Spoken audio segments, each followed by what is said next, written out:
Hello guys, మనం ముందు వీడియోలో శాండ్విచ్ థియరం ఎలా ప్రూవ్ చేయాలి అని చూసాం. అలాగే ఒక అప్లికేషన్ కూడా నేర్చుకున్నాం. అలాగే ఇంకొక ప్రాబ్లంలో కూడా మనం శాండ్విచ్ థియరం ఎలా అప్లై చేయాలి అన్నది మనం ఈరోజు ఈ వీడియోలో చూసేద్దాం. సరేనా? ఇప్పుడు క్వశ్చన్ చదివేద్దాం క్లియర్గా. ఏమని ఇచ్చారు అంటే, prove that limit of 1/n+1 whole square plus 1/n+2 whole square plus so on plus 1/n+n whole square equals to 0. మనకి ఏమని ఇచ్చేసారు? ఇలా ఇచ్చేసారు సీక్వెన్స్ అని. ఓకే, ఒకసారి నేను అండర్లైన్ చేస్తున్నాను, దాన్ని క్లియర్గా మీరు చూసేయండి.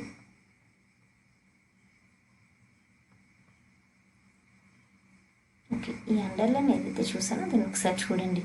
మీకు ఏమైనా గుర్తొస్తుందా? మనం ఏదైనా ప్రాబ్లం చూడగానే శాండ్విచ్ థియరమే, మనకి ఇంకా చాలా థియరమ్స్ ఉన్నాయి, ఏ థియరం అప్లై చేయాలి అనేది ఎలా తెలుస్తుంది? నేనైతే ఆల్రెడీ తమ్నైల్లో చూసే ఉంటారు, శాండ్విచ్ థియరం అప్లికేషన్ అని ముందుగా అనుకుని మీరు శాండ్విచ్ థియరం ఇది చేయాలి అని అనుకుంటారు ప్రస్తుతం చూసి. కానీ ఎగ్జామ్లో ఇవ్వరు కదా, ఇలా ప్రాబ్లం అయితే ఇచ్చేస్తారు, కానీ మీరు శాండ్విచ్ థియరం అప్లై చేయాలా, ఏ థియరం అప్లై చేయాలి అనేది అయితే ఇవ్వరు. మరి దీనికి శాండ్విచ్ థియరం అప్లై చేయాలి అని ఎలా చెప్తామంటే, మనం నిన్న చూసేవంటే శాండ్విచ్ థియరంలో మనం కండిషన్స్ ఒకటి ఏమేమి అనుకున్నా మనం ఒకసారి రికాల్ చేసుకుందాం. మనకి 3 సీక్వెన్సెస్ ఇస్తారంట. ఏ సీక్వెన్సెస్ ఇస్తారు? SN, UN, TN అనే 3 సీక్వెన్సెస్ ఇచ్చారు, తీసుకున్నాం. తర్వాత ఫస్ట్ కండిషన్ ఏంటి తీసుకున్నాం? SN is less than or equals to UN is less than or equals to TN కదా. UN is less than or equals to TN అని ఈ 3 సీక్వెన్సెస్ ఇలా ఉంటాయి అని చెప్పుకున్నాం నిన్న. ఒకసారి నిన్నటి వీడియో చూడకపోతే, శాండ్విచ్ థియరం ముందు వీడియో చూడకపోతే ఒకసారి చూడండి. అది చూసిన తర్వాత చూస్తే కండిషన్స్ ఏంటి అన్నది మీకు అర్థమవుతుంది. ఇది ఒక కండిషన్ కదా. తర్వాత ఇంకో కండిషన్ ఏంటి? అప్పుడు ఈ limit of the sequence SN, limit of the sequence TN ఏదైతే వచ్చిందో ఈ UN యొక్క లిమిట్ కూడా సేమ్ అదే వస్తుంది. Suppose limit of the SN and TN మనం L అనుకుంటే, లిమిట్ ఆఫ్ ద UN అనేది కూడా L వస్తుంది అని మనం ప్రూవ్ చేయాలి శాండ్విచ్ థియరం ప్రకారం. అంటే ఇక్కడ వాళ్ళు ఇది ప్రూవ్ చేయాలి అన్నాం. ఇప్పుడు క్వశ్చన్ కూడా ఏంటి ప్రూవ్ చేయమన్నారు? లిమిట్ ఆఫ్ ఈ సోకాల్డ్ సీక్వెన్స్ ఏదైతే ఇచ్చారో అది 0 అని ప్రూవ్ చేయాలంట. అంటే దీన్ని బట్టి మనం దీన్ని కంపేర్ చేసి మనం ఏం చెప్పచ్చు? వాళ్ళు మనకి ఒక మిడిల్ సీక్వెన్స్ ఇచ్చారు. ఇక్కడ UN ఈక్వల్స్ టు వాళ్ళు ఇచ్చిన సీక్వెన్స్ అన్నమాట. అంటే ఆల్రెడీ వాళ్ళు UN ఇచ్చేసారు, అది మనం 0 అని ప్రూవ్ చేయాలి. మరి SN/TN తెలియాలి కదా. SN/TN తెలిస్తేనే SN/TN 0 కాబట్టి వాటి యొక్క limit of the sequence, UN యొక్క లిమిట్ ఆఫ్ ద సీక్వెన్స్ కూడా 0 అని మనం చెప్పొచ్చు. కానీ మనకి SN/TN తెలియదు కదా, వాళ్ళు UN అయితే ఇచ్చేసారు. సో అది మనం ప్రూవ్ చేయాలి. మనం ఫస్ట్ ఇప్పుడు SN/TN కనుక్కోవాలి, తర్వాత ఈ UN నుంచి 0 అని చెప్పేసి ప్రూవ్ చేయాలి. సరేనా? ఒకసారి నిన్నటి వీడియో ఒకవేళ ప్రీవియస్ వీడియో చూడకపోతే ఒకసారి చూసిన తర్వాత ఈ అప్లికేషన్ అనేది మీరు చూసారనుకోండి, మీకు అర్థమవుతుంది. ఓకే, ప్రస్తుతానికి ప్రాబ్లంలో అయితే వీళ్ళు ప్రతిసారి మీకు నేనే చెప్పాను, ప్రతిసారి మిడిల్ సీక్వెన్స్ మనం UN అని తీసుకోక్కర్లేదు. మనం ఏ లెటర్తో అయినా సరే మనం డినోట్ చేసుకోవచ్చు. మనం అయితే ప్రస్తుతానికి ఈ ప్రాబ్లంలో ఈ మిడిల్ సీక్వెన్స్ని SN అని డినోట్ చేసుకున్నాం. ఇప్పుడు ఇక్కడ నేను మీకు చూపిస్తున్నాను చూడండి.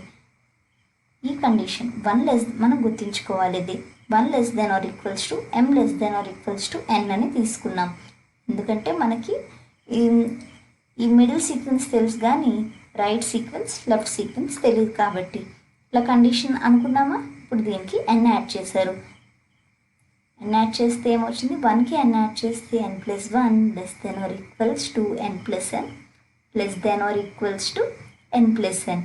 ఇప్పుడు దీనికి హోల్ స్క్వేర్ చేస్తే N plus one whole square less than or equals to N plus M whole square less than or equals to N plus N whole square వచ్చిందా? ఇప్పుడు మీకు చెప్తాను చూడండి.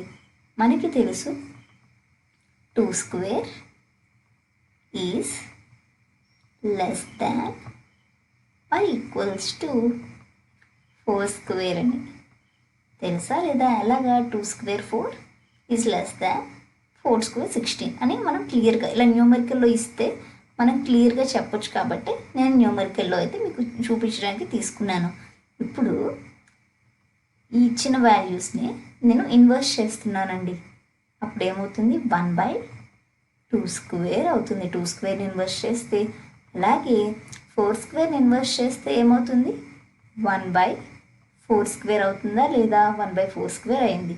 ఇప్పుడు మన ఇక్కడ 2 square is less than 4 square. మరి ఇక్కడ సేమ్ అలాగే ఉంటుందా? అలా ఉండదు. ఇక్కడ 1/2 square is greater than 1/4 square. Same అదే అప్లై చేశారు ఈ స్టెప్ నుంచి ఈ స్టెప్కి వచ్చేటప్పుడు. ఓకేనా? అర్థమైంది అనుకుంటున్నాను. తర్వాత ఇప్పుడు మనకి ఒక పర్టిక్యులర్ ఒక ఇన్ఈక్వాలిటీ అయితే వచ్చింది మనకి ఇంత చేసిన తర్వాత. సో ఇక్కడ ఎం వాల్యూస్ మనం 1 to n ఏదైనా తీసుకోవచ్చు. ఎం వాల్యూస్ ఫస్ట్ మనం 1 సబ్స్టిట్యూట్ చేస్తాం, తర్వాత 2 సబ్స్టిట్యూట్ చేస్తాం, అండ్ సో ఆన్ మనం సబ్స్టిట్యూట్ చేసుకుంటూ వెళ్తున్న వచ్చిన ఇన్ఈక్వాలిటీస్ని మనం లాస్ట్లో యాడ్ చేసి ఇంకొక పర్ఫెక్ట్ ఇన్ఈక్వాలిటీ కింద మనం తెచ్చుకోవాలి. సో ఫస్ట్ అయితే ఇక్కడ వీళ్ళు 1 అన్నది వీళ్ళు సబ్స్టిట్యూట్ చేసాము. 1 సబ్స్టిట్యూట్ చేస్తే ఏమని వచ్చింది? 1/n+1. ఇక్కడ ఎలాగో ఎం వాల్యూస్ లేవు కాబట్టి 1 ఇక్కడ ఎలాగో సబ్స్టిట్యూట్ చేయక్కర్లేదు. మనకి ఎం వాల్యూస్ ఇంకా ఎక్కడ ఉంది? మిడిల్లో ఉంది. 1/n+m హోల్ స్క్వేర్ ఉంది.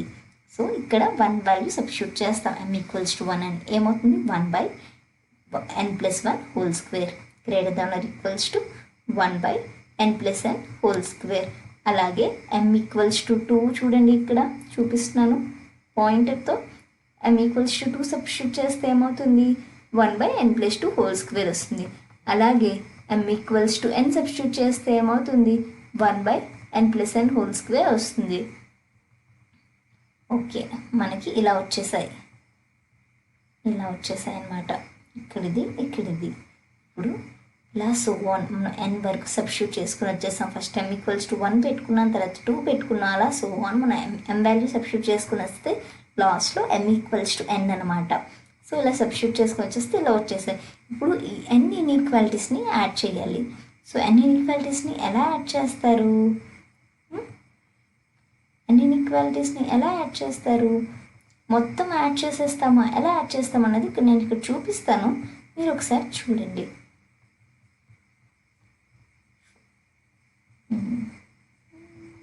ఓకే, ఇప్పుడు నేను ఇక్కడ ఏదైతే చూపిస్తున్నానో అలాగే యాడ్ చేస్తారనమాట. ఇంకా వేరే ఏ విధంగా కూడా యాడ్ చేయరు. ఇక్కడ నేను రెడ్ ఇంక్తో ఏదైతే చూపించానో అవన్నీ ఒకసారి యాడ్ చేస్తారు. అవన్నీ యాడ్ చేసిన వచ్చిన value is greater than next నేను రౌండప్ చేస్తున్నాను చూడండి, అదే అన్నమాట. ఇప్పుడు నేను ఏదైతే రౌండప్ చేస్తున్నానో అవన్నీ కూడా మనం ఆ వాల్యూస్ అన్నీ కూడా మనం యాడ్ చేస్తాం.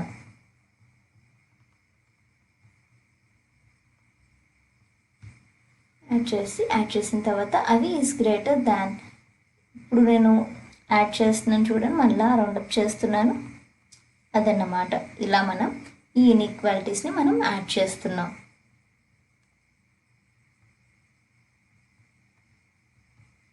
ఓకే, ఇక్కడ మీరు చూసారు కదా, రెడ్ సర్కిల్లో, బ్లాక్ సర్కిల్లో, గ్రీన్ సర్కిల్లో. ఒకసారి ఇలా ఒక్క సెకండ్ అలా పెడుతున్నాను, చూసేయండి. ఎందుకంటే మనం పేజ్ కిందకి అలా స్క్రోల్ చేయాల్సి వస్తుంది కూడా. ఓకే, ఇవి ఎలా ఇండివిజువల్గా మనం యాడ్ చేసిస్తూ ఉంటాం. అవి ఇక్కడ రాశారు. ఫస్ట్ యాడ్ చేశారా?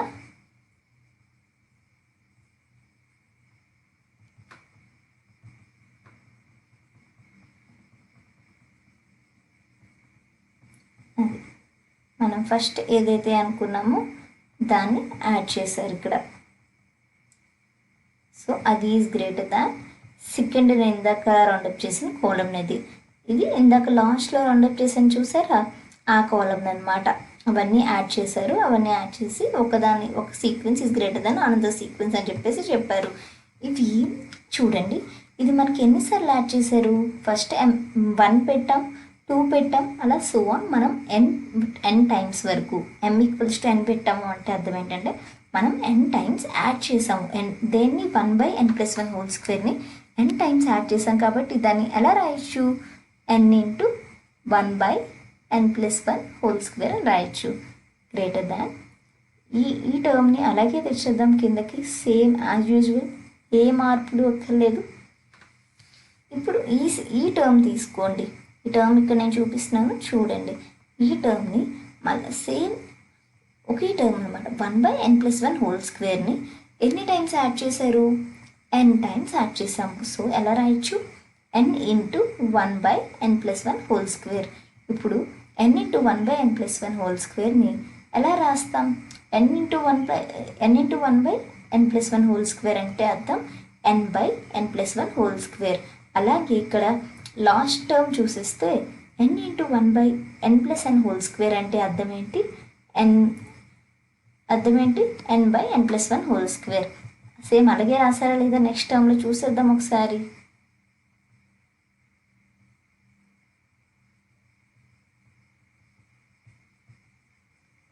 అది మల్టిప్లై చేశారు, n×1/n+1 హోల్ స్క్వేర్ని ఏమని రాశారు, n/n+1. ఇంతకుముందు ఎలా ఉండేదంటే ఇలా ఉండేది, ఇంతకుముందు నేను చూపించినప్పుడు n×1/n+1 హోల్ స్క్వేర్ అని ఉండేది. కానీ ఏమవుతుంది, n×1 కదా, సో n/n+1 హోల్ స్క్వేర్ వచ్చిందన్నమాట.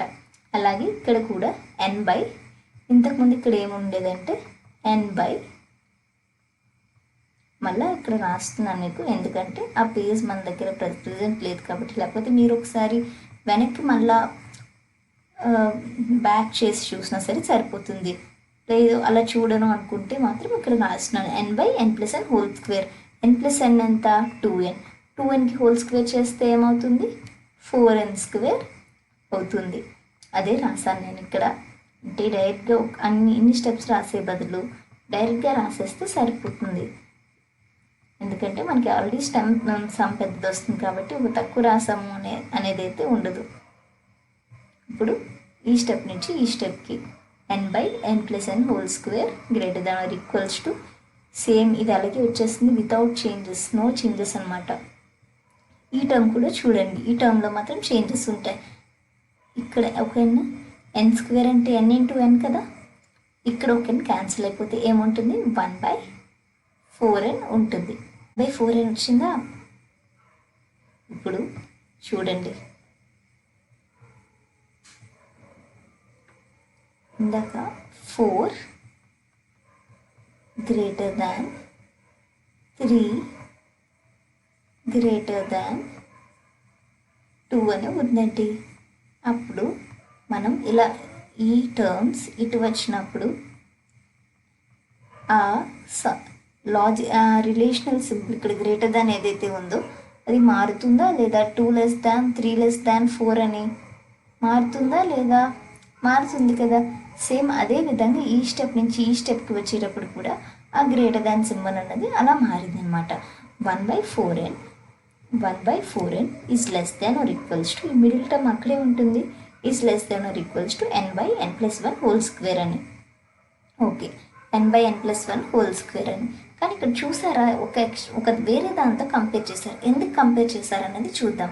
ఎందుకంటే మనం తర్వాత శాండ్విచ్ థియరంతో కంపేర్ చేయాలి కాబట్టి ఈ right and left hand terms ఏవైతే ఉన్నాయో అవి మనకి కొంచెం సింప్లిఫైడ్గా ఉంటే బాగుంటుంది.